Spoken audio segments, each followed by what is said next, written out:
আমি তো ভালোবাসি তোকে। লেখিকা সালমা চৌধুরী। আমি আছি আপনাদের সাথে নৌসিন পারভিন। শ্বাস ঝেড়ে নিজের মাথায় গাঁটটা মেরে মেঘ বলে, ছি মেঘ ছি, কী সব ভাবছিস তুই? কেউ কি তার চাচাতো ভাইয়ের সম্পর্কের এমন ভাবে? চাচাতো ভাইয়ের উপর ক্রাশ খায় কেউ? ভালো ভদ্র হলেও মানা যেত, এমন গুরুগম্ভীর বদমেজাজি আর হিটলার স্বভাবের কেউ কি কারোর ক্রাশ হয়? যে ছেলে 10 বছরের মেয়ের গায়ে হাত তুলতে পারে সে আর যাই হোক আমার ক্রাশ হতে পারে না। এটা ভাবতেই মেঘের বুকে ভেসে আসে কষ্ট। নিজেকে স্বাভাবিক করতে মোবাইলে হাতে নিয়ে কল করে মেঘের সবচেয়ে কাছের বান্ধবী বন্যাকে। প্রথম কল দিতেই রিসিভ হয় কল। বন্যা, আসসালামু আলাইকুম, কেমন আছো বেবি? মেঘ, ওয়ালাইকুম আসসালাম, আলহামদুলিল্লাহ ভালো আছি, তুই কেমন আছিস? বন্যা, হঠাৎ আমায় স্মরণ করার কোনো স্পেশাল কারণ আছে? তোর তো আবার ভাঙা ফোন ঠাস ঠুস বন্ধ হয়ে যাবে। মেঘ রাগান্বিত স্বরে এক প্রকার হুঙ্কারি দিয়ে বলে, তুই আজ কোচিংয়ে আসিসনি কেন? কি যে একটা জিনিস মিস করছিস। বন্যা, কি মিস করেছি বলে ফেলো বান্ধবী। মেঘ, এখন বললে আর সেই ফিলিংসটা পাবি না, আজব। বন্যা, আরে বেবি বলো তুমি, কাল শুক্রবার, কোচিং বন্ধ, আবার দেখা হবে রবিবার, ততদিন সহ্য করতে হবে, বলে ফেলো প্লিজ। মেঘ, আমার হাতে এখন আইফোন 13 প্রো ম্যাক্স। মেঘের কথা বন্যা এক বিন্দু বিশ্বাস করেনি, হেসে উড়িয়ে দিয়ে বলছে, এখন বল। একটু পর 40 প্রো ম্যাক্স কিনতে যাচ্ছি, যাতে তার ভাই একটা আধা ভাঙা ফোন দিয়েছে ব্যবহারের জন্য, দিনে 100 বার বন্ধ হয়ে যায়, তার হাতে নাকি আইফোন। তুই কি ঘুম থেকে স্বপ্ন দেখে উঠলি নাকি? মেঘের উৎফুল্ল মেজাজ আচমকাই বিগড়ে গেল। অভিমানী স্বরে বলল, কাল আবির ভাই আসছেন বিদেশ থেকে, উনি নিয়ে আসছেন আমার জন্য। বন্যা, তাই বল, না হয় তোর যে ভাই সে তোকে এই জীবনে ফোন কিনে দিত না, তোর বাবা দিতে চাইলেও সে আছাড় মেরে ভেঙে ফেলতো। ওয়েট, এই আবির ভাইটা কে রে, যে তোকে ছোটবেলায় মেরেছিল সে? মেঘ মুখ কালো করে উত্তর দিল, হ্যাঁ আমার চাচাতো ভাই। বন্যা, তা তোর প্রতি এত মায়া হলো কিভাবে ওনার? মেঘ, জানি না, শোন তোকে কি বলি। বন্যা, হ্যাঁ বল। মেঘ, আসলে আজকে বিকালে আবির ভাইয়াকে দেখে ছোটখাটো একটা শক খেয়েছি। মানে? মেঘ, কি সুদর্শন চেহারা, দাঁড়ানো স্টাইল, লুক আর অগোছালো চুল দেখে আমার মনটাই এলোমেলো হয়ে গিয়েছে।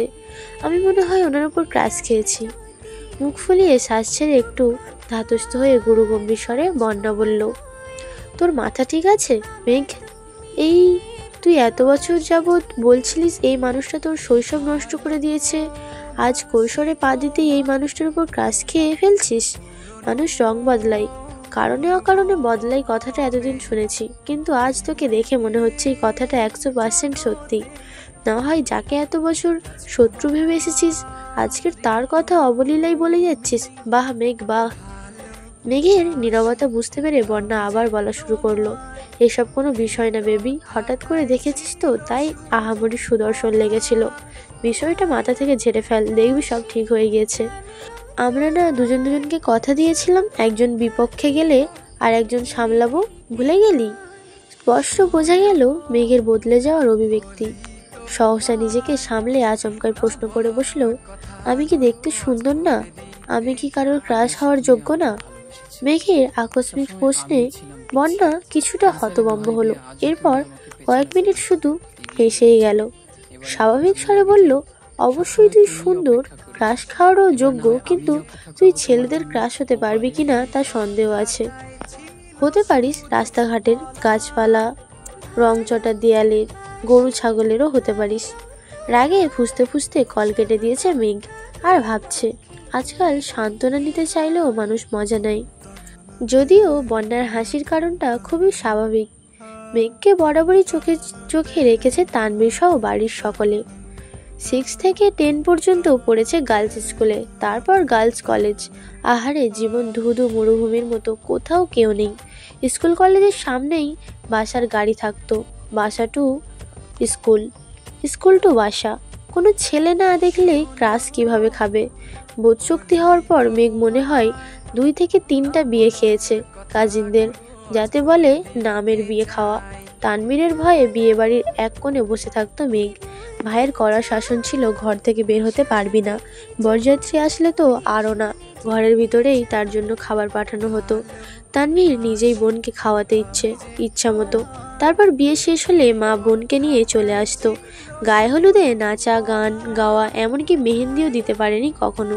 এই কষ্টে এখন আর মেঘ কারোর বিয়েতেই যায় না। এতে তানভীর মনে হয় হাঁপ ছেড়ে বেঁচেছে। মেঘের এই সাদা কালো জীবনের কথা শুনলে বন্যা কেন পৃথিবীর সব মানুষই হাসবে। জীবনটা তার তেজপাতা হয়ে গিয়েছে। মাঝে মাঝে ভাবে এই বাড়িতে জন্মটা কি খুবই দরকার ছিল। কয়েকবার বন্যা কল ব্যাক করেছে। নিজের জীবনের হতাশার জন্য মেঘ আর কল রিসিভই করেননি। বান্ধবীকে রাগ দেখিয়ে কি হবে, জীবন যেখানে যেমন তা মানতেই হবে। মেঘের বেস্ট ফ্রেন্ড হওয়ার খেসারত দিতে হচ্ছে বন্যাকেও। মেঘের সাথে সাথে বন্যাকেও চোখে চোখে রাখে তানভীর। কথায় আছে, সঙ্গদোষে লোহা ভাসে। সঙ্গ খারাপ হলে মেঘও খারাপ হবে, তাই সবসময় বন্যার পিছনে লোক লাগিয়ে রাখে। শুধু বন্যাই না, আরও দুজন বান্ধবী আছে মেঘের, একজন পাখি আর একজন মায়া। ওদেরকেও নজরে রাখে তানভীর। বোনকে সব দিক থেকে প্রোটেক্ট করাই যেন তার প্রথম এবং প্রধান কাজ। আবির বিকাল থেকে ঘুমাচ্ছে। সন্ধ্যা 7টায় ঘুম ভাঙে আদির ডাকে। নিচে আবিরের আব্বু আর মেঘের আব্বু বসে আছেন। আবিরের বাইক কেনার কথা শুনেই তাড়াতাড়ি চলে এসেছেন অফিস থেকে। আবির ঘুম থেকে উঠে চোখে মুখে পানি দিয়ে টাওয়াল দিয়ে কোনোরকম মুখটা মুছে তৎক্ষণাৎ রুম থেকে বের হয়। সে তার বাবাকে খুব ভালো করে চেনে। ডাকার সঙ্গে সঙ্গে উপস্থিত না হলে বাড়িতে তাণ্ডব শুরু করে দেবে। আবিরের চোখে মুখে ঘুমের প্রভাব স্পষ্ট। ব্যস্ত পায়ে হাঁটছে সে। আচমকা এলোমেলো পায়ে ছুটে রুম থেকে বের হয় মেঘ। চুলগুলো অগোছালো। আকস্মিক ধাক্কা এড়াতে চটজলদি নিজেকে নিয়ন্ত্রণ করে অগ্নিদৃষ্টিতে তাকায় আবির। তৎক্ষণাৎ মোটা ভ্রুযুগল শিথিল হয়ে যায়। অমুক্ত চেয়ে রইল সে। এক মুহূর্তের জন্য মস্তিষ্ক থমকে গিয়েছে আবিরের। দৃষ্টি তার প্রখর। আচমকা হাঁটা থামাতে শ্বাস ভারী হয় আবিরের। কালো জামা পরিহিতা এক ললনার দিকে দৃষ্টি পড়ে। আপাদমস্তক দেখলো একবার। কালো জামাতে তাকে অপসরার ন্যায় লাগছে। এলোমেলো চুলগুলো তার কোমর ছড়িয়েছে। চুল দেখে মনে হয় জীবনানন্দ দাশের বনলতাকে উদ্দেশ্য করে লেখা। চুল তার কবেকার অন্ধকার বিদিশার নিশা। দ্রুতগতি থামাতে গিয়ে মেঘের ছোট দেহ কম্পিত হয়। দৃষ্টি পড়ে 6 ফুট লম্বা মানুষটার বুকে। মেঘ মুখ তুলে তাকায় সেই মানুষটার চেহারার পানে। আবিরের চোখের দিকে বিস্ময়াভিত নয়নে তাকিয়ে আছে মেঘ। পলকও পড়ছে না একটিবার। আবিরের চোখে মুখে ছিটানো পানির ঝাপটায় এলোমেলো চুলগুলো থেকে চুইয়ে চুইয়ে পানি পড়ছে, যা তার পরনের সাদা টি শার্ট অল্প স্বল্প ভিজিয়ে দিয়েছে। সেদিকে খেয়াল নেই আবিরের। আবির কয়েক সেকেন্ড স্তব্ধ থেকে হঠাৎ চোখ সরিয়ে পুনরায় রুদ্রমূর্তি ধারণ করে সবেগে হাঁটা দেয় সিঁড়ির দিকে। পিছন থেকে অষ্টাদশীর কোমল কণ্ঠে ডাক শুনে থমকে দাঁড়ায় আবির। তবে পিছনে তাকানোর প্রয়োজন মনে করেননি সে। মেঘ ভয়ার্ত কণ্ঠে বলে, থ্যাংক ইউ আবির ভাই। আবির শুনল কি না কে জানে। এক মুহূর্ত দাঁড়িয়ে যথারীতি ব্যস্ত ভঙ্গিতে নিচে নেমে যায়। মেঘ ঠায় দাঁড়িয়ে আছে দরজার সামনে। থরথর করে কাঁপছে মেঘের হাত পা। মেঘের মনে হচ্ছে ভোঁ ভোঁ করে ঘুরছে সমগ্র পৃথিবী। কেন জানি দাঁড়িয়ে থাকা শক্তি পাচ্ছে না মেয়েটা। নিজেকে নিয়ন্ত্রণ করতে তাড়াতাড়ি দেয়ালে ঠেস দিয়ে দাঁড়িয়েছে। এতগুলো বছর পর আবিরের চোখে চোখ রাখলো মেঘ। ভেতরটা ভয়ে আটকে উঠছে বারবার। অন্তরাত্মা শুকিয়ে যাচ্ছে মেঘের। সোফায় বসে আছেন দু ভাই। বাড়ির মহিলা রান্নাঘরে কাজে ব্যস্ত থাকলেও নজর তাদের এদিকে। কি হবে কে জানে। আলী আহমেদ খান নিজের গাম্ভীর্যতা বজায় রেখে এক প্রকার হুঙ্কার দিয়ে প্রশ্ন করলেন, তুমি নাকি বাইক কিনেছ? এই কথায় হুঁশ ফেরে অষ্টাদশীর। কিছুটা স্বাভাবিক হয়ে দুপা সামনে এগিয়ে বারান্দার সামনে দাঁড়িয়ে নিচে তাকায় মেঘ। নিচে সোফায় বসা আব্বু আর বড় আব্বু। তাদের থেকে কিছুটা দূরে দুহাত ভাঁজ করে শটান হয়ে দাঁড়িয়ে আছে আবির। জি, ভাবলেশীনভাবে উত্তর দেয় আবির। কিন্তু কেন? পুনরায় হুঙ্কার দেন তার আব্বু। আমার বাইক কেনার ইচ্ছা ছিল, তাই কিনেছি। তুমি জানো না এই বাড়িতে বাইক কেনা বা চালানো নিষেধ? এবার প্রশ্নটা চাচ্চু মোজাম্মেল খান করেছেন। হ্যাঁ জানি। 20 বা 30 বছর আগে কি ঘটে গিয়েছে তা নিয়ে আতঙ্কে থাকার কোনো মানে হয় না। যদি কপাল খারাপ হয়, কিছু লেখা থাকে, তাহলে সেটা 7 সমুদ্র পাড়ি দিয়ে হলেও আসবেই। সেটা আমি ঘরে বসে থাকলেও হবে আর গাড়িতে চলাচল করলেও হবে। তোমরা দু ভাই কি নিজেদের মর্জি মতোই চলবে? আলী আকবর খান রাগান্বিত স্বরে প্রশ্ন করলেন। বাইক কিনা যদি নিজের ইচ্ছা মতো চলা হয় তাহলে আমি দুঃখিত আব্বু, এ ব্যাপারে আমি নিজের মনের কথাই শুনবো। আমাদের নিজস্ব 3টে গাড়ি আছে। এত গাড়ি কেন কিনলাম? তোমাদের জন্যই তো।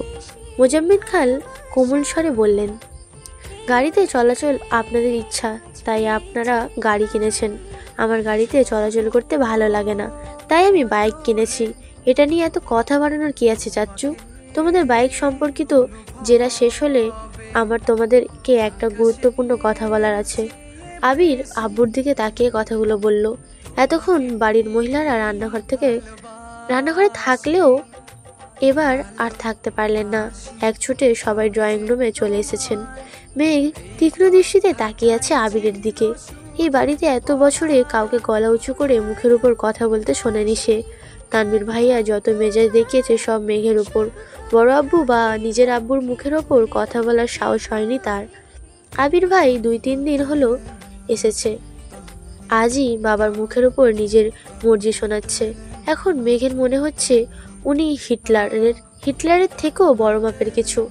মনোযোগ দিয়ে বাকি কথা শোনার চেষ্টা করছে মেঘ। আবির বলল, আব্বু, চাচু, আমি অনেকদিন যাবৎ চিন্তা ভাবনা করেছি নিজে একটা কোম্পানি শুরু করার। তোমরা অনুমতি দিলে কাজ শুরু করব। মোজাম্মেল খান ও আলী আকবর খান দুজনের মাথায় যেন আকাশ ভেঙে পড়েছে। এত বছর ছেলেকে বাইরে রেখে পড়াশোনা করিয়েছেন, দেশে এসে নিজের ব্যবসার হাল ধরবে। দেশে পা দিতেই নিজে কোম্পানি খোলার চিন্তা ভাবনা করছে ছেলে। মোজাম্মেল খান চিন্তিত কণ্ঠে বললেন, আমরা তো ভেবেছিলাম তুমি পারিবারিক ব্যবসাকে এগিয়ে নিয়ে যাবে। আবির কিছু বলার আগে আলী আকবর খান বলে উঠলেন, ঠিক আছে, তুমি পড়াশোনা করে এসেছো, তোমার নিজস্ব মতামতের গুরুত্ব আমরা অবশ্যই দেব। তোমার নতুন কোম্পানি নিয়ে আমাদের কোনো আপত্তি নেই, তবে আমার একটা শর্ত আছে। তুমি আমাদের কোম্পানির সিইও হবে। আগামীকাল শুক্রবার অফিস ছুটি, তাই তুমি শনিবারে অফিসে যাবে। তোমাকে অফিসিয়ালি সিইও পদ দেওয়া হবে।